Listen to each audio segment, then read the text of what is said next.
안녕하십니까. 2021년 화공종합 설계의 주제로 코로나 종식을 위한 백신 집단 면역 모델링 설계의 최종 평가 단계 첫 번째 발표를 맡은 화학공학부 한영주입니다. 발표하기에 앞서 목차를 소개해 드리겠습니다. 발표 첫 번째 순서인 제가 목표 설정, 모델 소개, 저희만의 모델과 가정 조건들을 설명하고 다른 학우분들께서 코리법과 파라미터 계산, 그래프 분석과 여러 가지 상황을 가정했을 때 저희 모델이 어떻게 변화하는지 그래프를 분석하고 그 오차원인가 한계를 밝히도록 하겠습니다.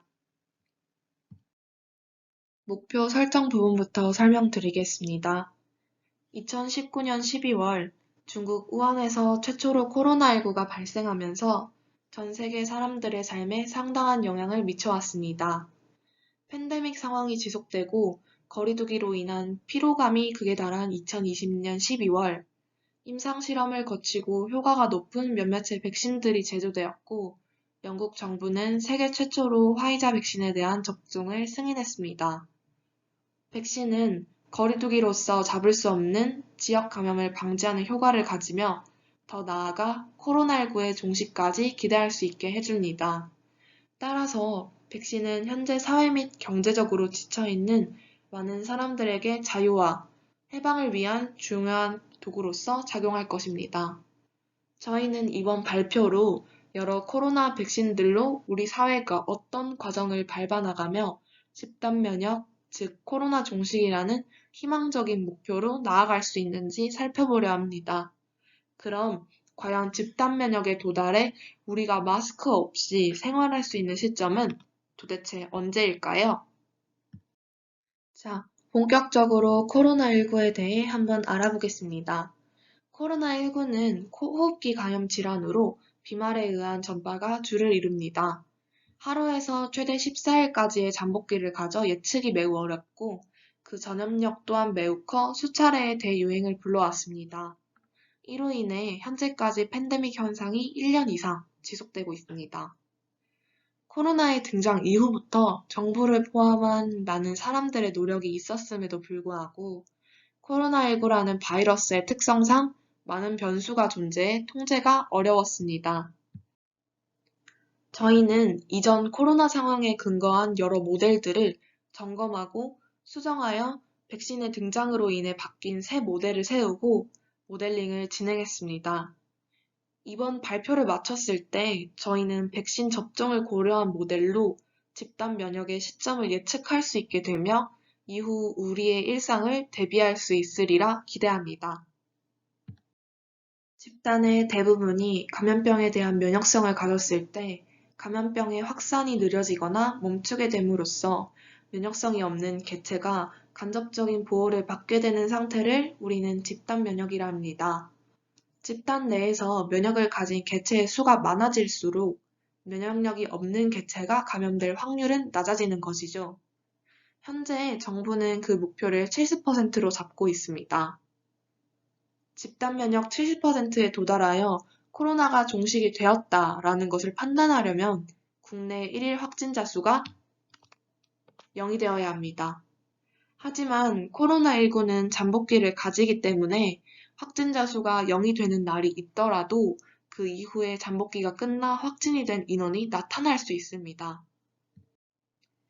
따라서 저희는 코로나19의 잠복기인 14일을 고려해 국내 1일 확진자 수가 0이 되는 시점이 2주간 지속될 때를 구체적인 목표로 설정하였습니다.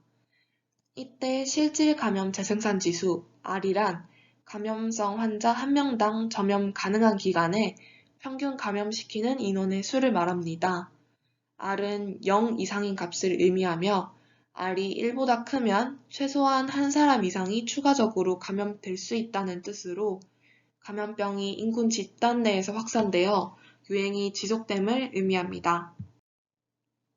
또 R이 1보다 작으면 유행이 감소되어 감염병 발생이 감소됨을 의미하며 R이 1인 경우는 지속적인 발생을 뜻합니다.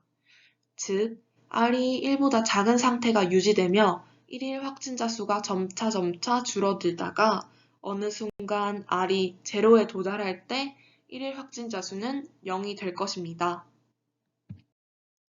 본격적인 모델링을 위해 기본이 되었던 백신이 도입되었을 때를 고려한 코로나 SIR-V 모델을 설명드리겠습니다. 이 모델은 코로나19의 가장 기본적인 모델인 SIR 모델에서 백신의 도입으로 V군이 추가된 것으로 저희가 처음에 참고 및 설정한 모델입니다. 감염 취약군 S, 감염 가능군 I, 감염 위험이 제거된 R, 그리고 백신을 맞은 V군으로 구분되며 관련 파라미터로는 S군이 감염되어 I군이 되는 확률인 감염률 베타, 감염이 된 I군이 사망하거나 회복하여 R군이 될 감마, S군이 백신을 맞아 V군으로 이동할 때의 백신 효능 알파, 그리고 1일 예방 접종수 UT가 있습니다. 이 SIR-V 모델로 미분 방정식을 세워보면 다음과 같이 표현됩니다. 이때 N은 모든 군의 인원을 합한 총 인원이 되고, 즉 우리나라 전체 인구가 해당합니다. 미분 방정식을 어떻게 세우게 되었는지는 후에 수정 과정을 거쳐 더 제대로 설명드릴 것이기 때문에 여기서는 생략드리겠습니다. 저희는 이 SIR-V 모델을 점검하면서 느낀 여러 요인들로 수정을 결정했습니다. 수정 과정 첫 번째로 리무브드 군인 R을 사망 군인 데스와 회복된 군 리커버리로 구분했는데요. 그 이유는 첫째, 누적 사망자 수 그래프로 결과 및 최종 목표와 양상을 비교할 수 있다고 생각했기 때문이며, 둘째, 자가 면역을 가진 인원과 백신 면역을 가진 인원을 보다 쉽게 구분하기 위함입니다. 실제 리커버리군은 전체 인구 중 0.181%로 아주 작은 인원이며 이 인원은 자가 면역을 가집니다. 따라서 집단 면역 X%에 필요한 백신 접종 인구는 이 자가 면역을 가진 리커버리 인구를 빼 오로지 백신으로 인한 면역이 모델에 주는 영향을 반영하기 위함입니다. 수정 과정 중 두 번째로 exposed 군, 즉 노출군의 도입입니다. 저희 조에서 초기 설정한 모델링인 SIR-V는 현실적인 조건에 반영이 안 되어 있다는 한계점이 있었습니다. 코로나 바이러스의 잠복기는 하루에서 14일까지 평균 5일에서 7일 정도로 감염자의 2.5% 정도가 2.2일 내에 증상이 발현되고 97.5% 정도가 11.5일 이내에 증상이 발현됩니다. 이는 감염자의 대다수가 바로 증상이 나타나는 것이 아닌 잠복기를 거친 후에 증상이 나타나는 것을 보여줍니다. 그리고 자신이 코로나 바이러스에 감염이 되어 있더라도 코로나 검사를 받는 것이 아니라면 스스로 감염 여부를 확인하기 힘든 잠복기에 전염이 이루어지는 비율이 무려 40%로 유의미한 수치라는 생각이 들어 이 데이터를 포함한 이군을 모델링에 추가해야 한다고 생각했습니다. 마지막으로 저희는 노출군 중 잠복기를 지나 증상이 나타나는 유증상군과 증상이 없는 무증상군을 구분하는 수정 과정을 의논했습니다. 정부 방역당국의 발표에 따르면 무증상군은 잠복기를 지나도 증상이 없어 유증상자에 비해 감염 여부를 특정하기 어렵고 그래서 비교적 활동량이 많은 경향이 있습니다. 하지만 WHO와 정부 방역당국에 따르면 무증상군은 질병을 옮길 수 있지만 유증상자에 비해서는 다소 적은 전파력을 가지게 됩니다. 따라서 저희는 초반에 유증상군과 무증상군을 분리하려 했으나 앞선 이 두 영향은 상쇄된다고 생각하였고 결국 분리하지 않기로 결정했습니다. 앞선 수정 과정으로 완성된 저희의 최종 SEIR-DV 모델이며 이는 그 흐름을 시각적으로 나타낸 것입니다. 이번 부분에서는 저희가 설정한 가정과 각 군의 설명, 그 초기값, 모델의 파라미터, 미분 방정식의 순으로 자세히 설명드리겠습니다. 먼저 가정 조건입니다. 첫 번째, 해외 유입 확진자는 고려하지 않기로 했습니다. 해외 유입된 확진자는 바로 검사 및 격리 과정을 거치기 때문에 치명적인 요인이 아니라고 생각했습니다. 둘째, 변종 바이러스는 고려하지 않기로 했습니다. 현재 그 종류만 4에서 5가지이며 아직 여러 나라에서 연구 중인 사항이 많기 때문에 예측하기에는 어려운 변수라고 판단했습니다.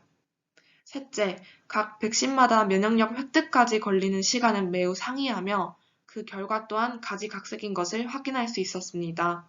따라서 저희는 백신 접종 후 면역력 획득까지 걸리는 시간은 고려하지 않기로 했습니다. 넷째, 백신 우선 접종 순위와 다섯째, 지역별 백신 물량 차이의 영향은 집단 면역에 도달하는 시점에 큰 영향을 미치는 요인이 아니라고 생각하여 고려하지 않기로 했습니다. 여섯째, 앞선 수정 과정에서 설명드렸다시피 R 집단은 전체 인구의 0.181%로 전체 중 차지하는 비율이 너무 작기 때문에 고려하지 않고 따라서 R에서 V로 가는 인원은 없다고 설정했습니다. 이외의 추가적인 가정 조건으로는 1차, 2차 각각의 실패와 성공을 고려하지 않고 백신의 효능만을 고려한다는 것이 있으며 1회만 접종하는 백신을 제외한 나머지는 1차를 맞은 인원은 무조건 2차도 맞게 된다고 가정했습니다. 백신 종류마다 접종 간격이 매우 상이하기 때문에 절충하는 데이터를 찾기 어려우며 각 백신의 효능은 2차까지의 접종 시 효능이므로 1차, 2차 백신 접종을 나누지 않기로 결정했습니다. 또한 저희 모델은 정부의 계획과 현 상황에 따라 데이터가 바뀌게 되므로 3분기 이후 백신의 공급 비율은 정부의 목표대로 진행되며 3분기 이후부터는 정부의 목표나 이전의 데이터에 기반하여 파라미터들을 예측 및 설정하게 됩니다. 백신의 효능은 정부 목표에 따르되 상황별, 분기별로 나눠서 알파 값을 설정하며 코로나 확진 이후 완치 인원은 이후에 자가 면역력을 가진다고 설정했습니다. 모델의 각 군들을 자세히 설명드리면 S, E, I, R, D, V는 각각 감수성군, 노출군, 감염군, 회복군, 사망군, 백신군입니다. S군은 감염이 가능한 집단, E군은 확진 문자를 받기 전 노출 집단, I군은 확진 문자를 받은 감염 인식 집단, R군은 코로나 감염 후 회복된 집단, D군은 사망한 집단, V군은 백신 접종 후 면역력을 획득한 집단이게 됩니다. 이어서 프로그램 구동에 필요한 각 군의 초기 값을 어떻게 설정하였는지 설명드리겠습니다. 일단 S군은 코로나에 걸릴 가능성이 있는 집단으로 전체 인구수인 N에서 나머지 E, I, R, D, V군의 수를 더하여 빼준 것으로 초기값을 나타냈습니다. E군은 코로나에 걸려 감염 전파력을 가진 집단으로 확진 문자를 받기 전까지는 E군에 남아있게 됩니다. E군의 초기값은 저희가 감염 전파 기간을 잠복기 중 증상 발현 전 2일, 병원까지 가는 기간 2일, 확진 판정 1일을 더하여 총 5일이라고 설정을 하였고, 그래서 초기 날짜에서부터 5일까지의 1일 확진자 수의 합을 초기값으로 사용했습니다. I군은 확진 문자를 받은 후 치료를 위해 격리된 집단으로 감염 전파력이 없다고 할 수 있습니다. 이는 초기 날짜의 1일 확진자 수로 초기값을 넣었습니다. 다음으로 R군은 코로나에 걸린 후 회복된 집단으로 누적 격리해제 수를 초기값으로 사용하였습니다. D군은 사망한 집단으로 초기 날짜의 누적 사망자 수를 사용하였고 마지막으로 V군은 백신을 성공적으로 접종한 집단으로 초기 날짜의 누적 백신 접종자 수를 사용하였습니다.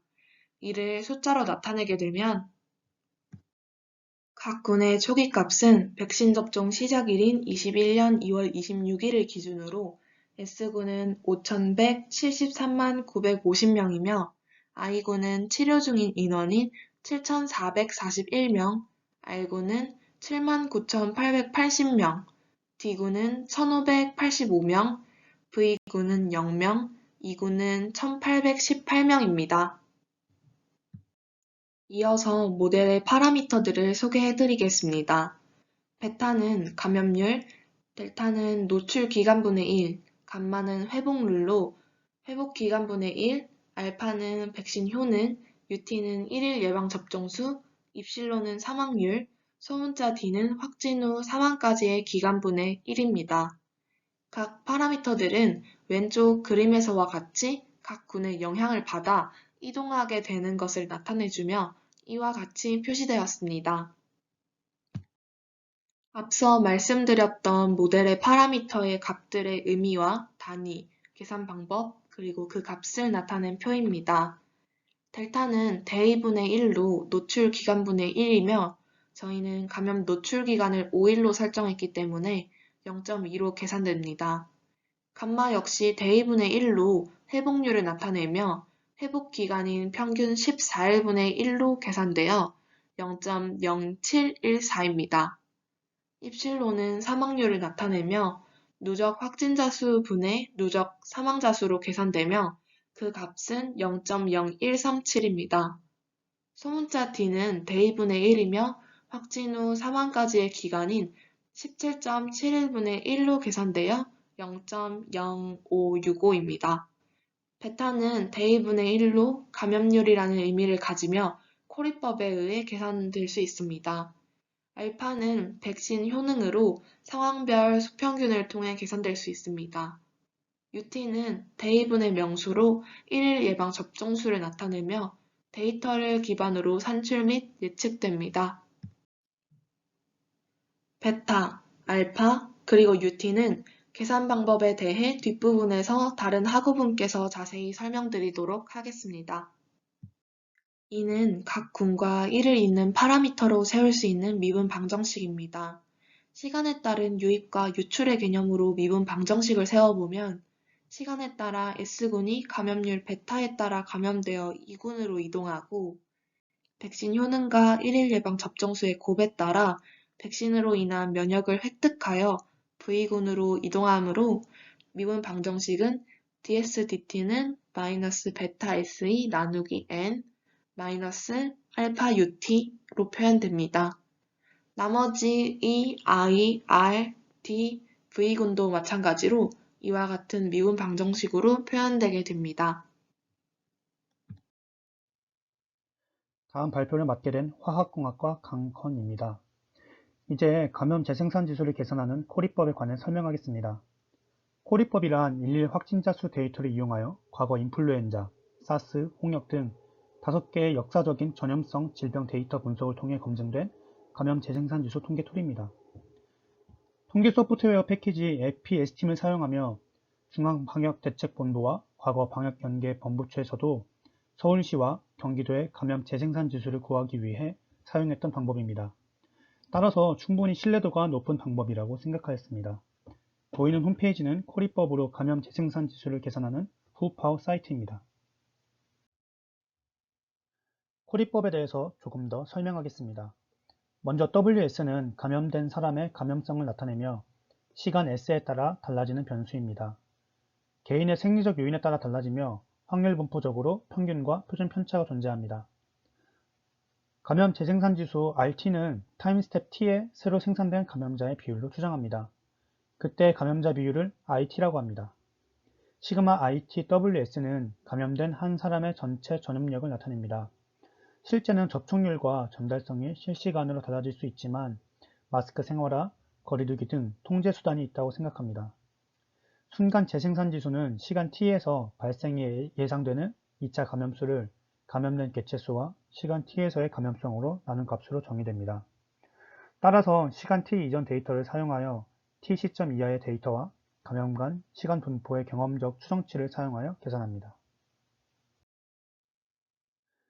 지금 보이는 그래프는 저희가 후파오 사이트에서 프로그램을 이용하여 구한 2월부터 5월까지 감염 재생산 지수를 보여줍니다. 다음으로는 저희의 파라미터 계산을 보여드리도록 하겠습니다. 처음은 감염률 계산, 두 번째는 UT 계산, 마지막으로 백신 효능 계산을 어떻게 했는지 소개하겠습니다. 먼저 감염률은 저희가 앞서서 코리법으로 이용하여 구한 감염 재생산 지수의 감염 전파 기간분의 1인 A를 곱해서 감염률 베타를 구합니다. 여기서 저희가 설정한 감염 전파 기간은 잠복기 중 증상 발현 전 2일, 병원까지 가는 기간 2일, 확진 판정을 받는 기간 1일을 더해 총 5일로 설정하였습니다. 따라서 A는 0.2가 되고 단위는 대입분의 1입니다. 지금 보시는 표는 2월 26일부터 5월 31일까지 저희가 구한 감염률 베타와 이를 토대로 그린 추세선을 보여주는 그래프입니다. 저희는 1, 2분기 감염률을 다음과 같이 기간을 설정하여 사용하였습니다. 확산 또는 축소의 기준인 R은 1일 때, 즉 감염률 베타가 0.2일 때를 기준으로 기간을 다음과 같이 나눴습니다. 그리고 각 범위 내 감염률의 평균값을 사용하였습니다. 6월 같은 경우에는 5월 20일부터 5월 31일까지의 감염률이 동일하게 이어진다고 설정하였습니다. 3분기와 4분기는 1, 2분기 데이터를 토대로 얻은 추세선 함수를 통해서 베타 값을 추론하였습니다. 추세선은 다음과 같이 표현이 되고 7월 1일부터 9월 30일까지의 중간값, 10월 1일부터 11월 30일까지의 중간값을 사용하였습니다. 다음은 UT의 계산입니다. 저희조는 1차 접종과 2차 접종을 통합하여 생각하기로 가정하였고 초기에 코로나에 걸려서 회복한 인원은 백신을 맞추지 않는다고 가정하였습니다. 그러나 실제 정부에서 브리핑해주는 데이터는 코로나에 걸린 인원도 백신을 맞기 때문에 코로나 백신 1차 접종자의 수를 N으로 나눈 값으로 비율을 정하여 S를 곱해주어 UT값의 정확도를 증가시키려 하였습니다. 그리고 보이시는 그래프처럼 분기별로 UT를 나누어서 계산했습니다. 결론부터 말씀드리면 1분기 예방접종 평균 인원수는 24,452명, 2분기는 78,013명, 3분기는 30만 8,094명, 4분기는 57만 명입니다. 1분기 UT값을 구한 과정을 설명하겠습니다. 백신 접종이 시작된 2월 26일부터 3월 31일까지의 1일 백신 1차 접종자 수의 총합을 기간 내 일수로 나눈 값을 이용하였습니다. 따라서 1분기 UT는 24,452 곱하기 S 나누기 N이 되겠습니다. 단위는 시간분의 인원입니다. 2분기도 1분기와 동일한 방식으로 계산하였습니다. 데이터는 5월 31일까지의 데이터를 사용하였으며 UT는 78,013 곱하기 S 나누기 N입니다. 3분기와 4분기 UT를 어떻게 계산했는지 설명하겠습니다. 정부가 밝힌 바에 따르면 9월 말까지 전 국민의 70%가 백신 1차 예방 접종을 완료하며 11월 말까지 전 국민 70%가 항체 형성을 통한 집단 면역 성공을 목표로 하고 있습니다. 이에 저희조는 정부의 계획대로 예방 접종이 원활하게 이루어진다고 가정하였습니다. 3분기 UT의 계산 과정은 다음과 같습니다. 전 국민의 70%는 3,627만 5,168명입니다. 그리고 1분기에 구한 평균 일일 백신 접종자 수에 그 기간을 곱한 값과 2분기에 구한 평균 일일 백신 접종자 수와 그 기간을 곱한 값의 합을 70%의 인구수에서 빼면 3분기에 접종해야 하는 인원을 구할 수 있습니다. 간단히 A 빼기 B 빼기 C로 2,834만 4,617명이 나오게 됩니다. 3분기에 접종해야 하는 인원을 3분기 총 기간인 92일로 나눠주면 하루에 30만 8,094명을 맞춰야 한다는 계산이 나옵니다. 따라서 3분기 UT의 값은 다음과 같이 나타납니다. 4분기 UT는 11월 30일까지 전 국민의 70%가 면역력을 획득하도록, 즉 부위군이 약 3,600만 명이 되도록 프로그램을 돌려본 결과 하루에 57만 명씩 맞추면 그 목표를 이룰 수 있었습니다. 다음은 백신 효능 계산입니다. 각각 백신의 효능과 분기별 도입 물량을 고려하여 수평균으로 계산하였습니다. 그 결과 1분기 백신 효능은 0.761, 2분기는 0.703입니다. 2분기는 6월 얀센 100만 회분 도입이 확정되었기에 이 부분까지 반영하였습니다. 3, 4분기 효능은 3분기부터 구체화된 데이터가 없어서 12월 말까지 확보된 물량을 기준으로 계산하였습니다. 따라서 3, 4분기 백신 효능은 0.906이 나왔습니다. 3, 4분기는 1, 2분기에 비해서 백신 효능이 비교적 낮은 아스트라제네카의 비율이 낮아지고 효능이 높은 모더나, 화이자, 노바백스의 비율이 높아지기 때문에 백신의 효능이 높아지는 것을 확인할 수 있습니다. 이제는 저희가 설계한 SEIRDV 모델링을 실제 데이터와 비교해보고 오차 원인을 분석하고 모델링을 기반으로 종식 시점도 예측해 보겠습니다. 먼저 2월 26일부터 5월 31일까지 SEIRDV 그래프는 다음과 같습니다. 각 군의 그래프 순서는 S, E, I, R, D, V군 순으로 나타났습니다. S군은 다음과 같습니다. X축은 2월 26일을 t는 0으로, 5월 31일을 t는 94로 나타낸 타임값이며 Y축은 S군의 전체 인원을 10의 7승으로 나눈 값입니다. 이군은 X축과 동일하며 Y군은 별도의 요약 없이 이군의 인원을 그대로 나타냈습니다. 다음은 I군과 R군의 그래프입니다. X축은 동일하며 Y축 또한 앞에 2군과 동일하게 그 군의 인원수를 그대로 나타냈습니다. 다음은 D군과 V군의 그래프입니다. 둘 다 X축은 앞의 그래프와 동일합니다. 하지만 V군의 경우 V군의 인원을 10의 6승으로 나누어 간단히 표현하였습니다. 이제 저희 SEIRDV 모델과 실제 데이터와의 비교입니다. I군을 2월 26일부터 5월 31일까지 누적 데이터와 비교하면 다음과 같이 18.56%의 오차율이 나오게 됩니다. 마찬가지로 R군 또한 2월 26일부터 5월 31일까지 누적 데이터와 비교하면 오차율이 5.03%가 나온다는 것을 확인할 수 있습니다. D군도 2월 26일부터 5월 31일까지 누적 데이터와 비교하면 오차율이 0.075%가 나오게 됩니다. 앞선 슬라이드를 통해 저의 모델링과 실제 데이터 값 사이에는 오차가 존재했습니다. 먼저 I군의 오차 원인을 설명하겠습니다. 첫째로 감염 전파율 베타 값을 저희 프로그래밍 한계로 일일별이 아닌 기간별로 설정함에 따라 오차가 발생했을 거라고 생각합니다.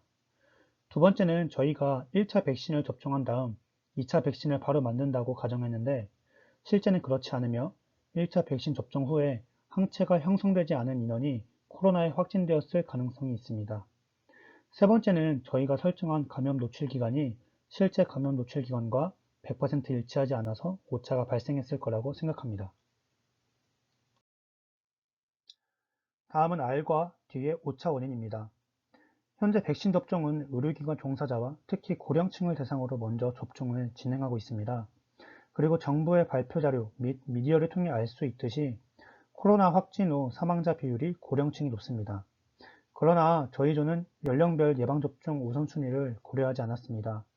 따라서 고령층을 대상으로 먼저 백신을 접종함으로써 시간이 지날수록 사망률이 감소할 것이며 확진 이후에도 사망기간 또한 변할 것으로 예상됩니다. 마지막으로 저희 모델링을 기반으로 종식 시점을 예측하겠습니다. 지금 보시는 그래프는 SEIRDV 전체 그래프입니다.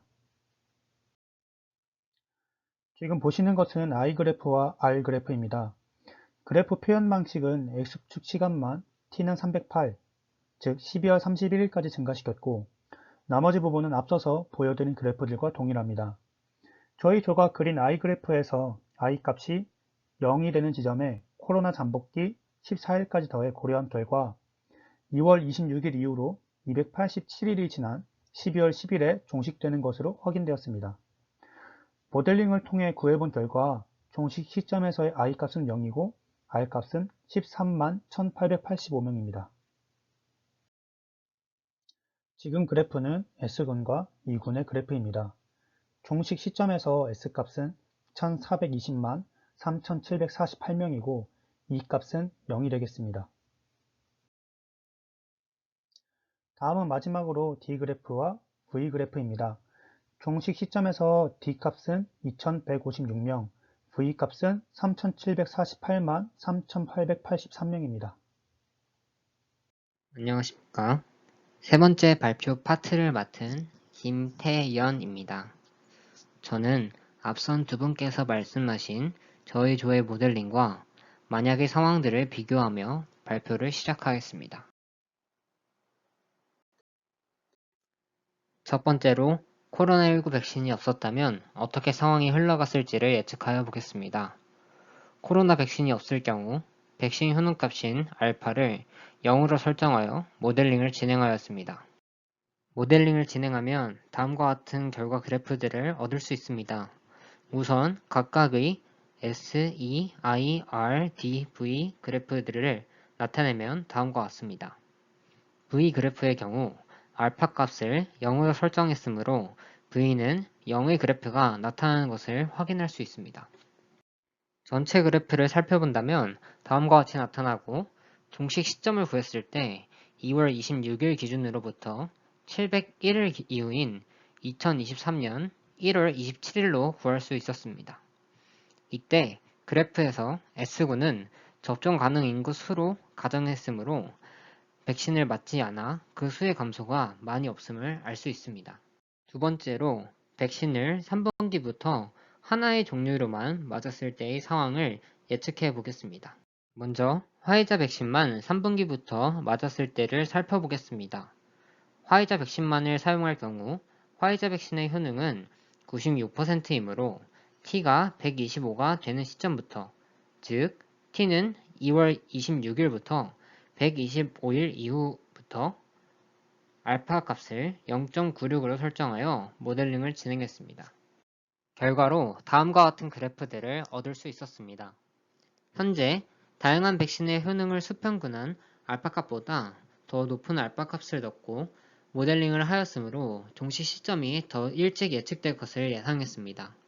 결과는 역시 2월 26일 기준 271일 이후인 2021년 11월 23일로 원래의 모델링으로 예측한 12월 10일보다 약 3주 정도 더 빠를 것으로 예측되었습니다. 마찬가지로 3분기부터 아스트라제네카 백신만을 사용하는 모델링을 살펴보겠습니다. 아스트라제네카만 사용할 경우 3분기부터 알파 백신 효능값은 0.62가 됩니다. 마찬가지로 모델링을 진행하면 다음과 같은 결과 그래프들을 얻을 수 있습니다. 현재 다양한 백신의 효능을 수평균한 알파 값보다 낮은 알파 값을 넣고 모델링을 진행하였으므로 종식 시점이 더 늦게 예측될 것을 예상했고, 결과는 역시 2월 26일 기준 295일 이후인 2021년 12월 27일로 예측되었습니다. 따라서 다양한 백신들을 현재 정부 정책에 맞게 사용한 현재 실제 모델링과 화이자만 사용한 모델링, 아스트라제네카만 사용한 모델링들의 종식 시점들을 비교해보면 다음과 같은 차이가 남을 알 수 있습니다. 다음으로는 더해조의 모델링이 앞으로 나타날 수 있는 오차들의 요인을 설명하고 이를 최대한 현재 모델링에서 보정하여 적용한 그래프들을 보여드리도록 하겠습니다. 첫 번째 오차 요인으로는 임산부와 만 18세 이하 영유아 청소년들을 집단 S군에 넣어 모델링을 계산한 것이 있겠습니다. 저희 조는 현재의 모델링에서 S군의 초기값을 5,173만 950명으로 구했었는데 임산부와 만 18세 이하의 집단을 제외한 접종 가능 집단으로 S군을 다시 구한다면 S군의 초기값을 4,410만 명으로 수정할 수 있겠습니다. 이때 전체 S, E, I, R, V, D군의 합인 N군의 값도 바뀌므로 N군의 값 또한 5,182만 1,669명에서 4,419만 719명으로 수정하였습니다. 이렇게 수정한다면 접종 대상이 아닌 임산부와 만 18세 이하 인원들이 제외된 모델링이 되고 임산부와 만 18세 이하 집단으로부터의 코로나19 영향력은 기존의 베타값을 바꾸지 않았으므로 반영이 된 모델링이 되겠습니다. 따라서 이와 같이 보정하여 모델링 그래프를 그려본다면 다음과 같이 나타날 것이고 원래 T는 0으로부터 287일 이후였던 종식 예측에서 T는 280으로 2021년 12월 2일에 종식이 예측됨을 알 수 있습니다. 그러나 물론 임산부와 만 18세 이하의 집단이 다른 집단과 나타내는 상관관계를 예측하기에는 현재 다른 집단군을 추가할 수 없는 우리 모델링에서는 한계점이 있음을 알 수 있겠습니다. 두 번째 오차 원인으로는 집단 감염의 발생을 생각해 볼 수 있겠습니다. 집단 감염이 발생한 경우를 반영하기 위해 저희 조는 현재까지 집단 감염이 발생하여 기록된 베타값들 중 가장 높았던 시기인 작년 12월의 평균 베타값을 사용하기로 하였습니다. 또한 저희는 이러한 집단 감염이 발생하여 7월 19일부터 8월 22일에 영향을 미칠 것이라고 예측하였습니다. 이러한 예측 시기의 근거로는 다음과 같은 세 가지를 들 수 있습니다. 여름철 휴가와 백신 접종으로 인해 느슨해진 코로나19에 대한 긴장감, 마지막으로는 7월에 적용을 검토 중인 백신 접종 인원에 한하여 야외에서 마스크 미착용 가능에 대한 정부 법안이 있겠습니다. 따라서 저희 조는 가장 휴가가 집중된 7월 19일에서 8월 22일까지의 베타값을 0.23으로 설정하여 모델링으로 예측하여 보였습니다. 모델링으로 예측한 결과 SEIRVT 그래프들은 다음과 같이 나타났고, 동식 예측 시점은 t는 299로 원래 예측했던 t는 287보다 약 2주 정도 더 늦춰졌음을 알 수 있었습니다. 지금까지 4조의 코로나19에 대한 예측 모델링을 설명하였고, 그 모델링을 통해 예측된 코로나19의 종식 시점을 설명드렸습니다. 한 학기 동안 모델링을 설계하며 많은 문제를 마주치며 해결해왔고, 제일 힘들었던 점은 역시 코딩을 통한 모델링 구현이었던 것 같습니다. 우리 모델링의 경우 오차가 나기는 하지만 그래프의 추이와 경향성이 실제 데이터와 비슷하다는 점과 데이터를 평균 내지 않고 좁은 범위로 쪼개어 실제 데이터를 일일이 대입할수록 오차가 줄어든다는 점에서 코딩을 더욱 정교하게 세울 수 있다면 더 좋은 결과를 예측할 수 있을 것이라고 생각합니다. 마지막으로 지금까지 저희 조가 모델링을 설계하며 참고한 참고 자료들을 나열하며 저희 4조의 발표를 마치도록 하겠습니다. 지금까지 4조의 발표를 들어주셔서 감사합니다.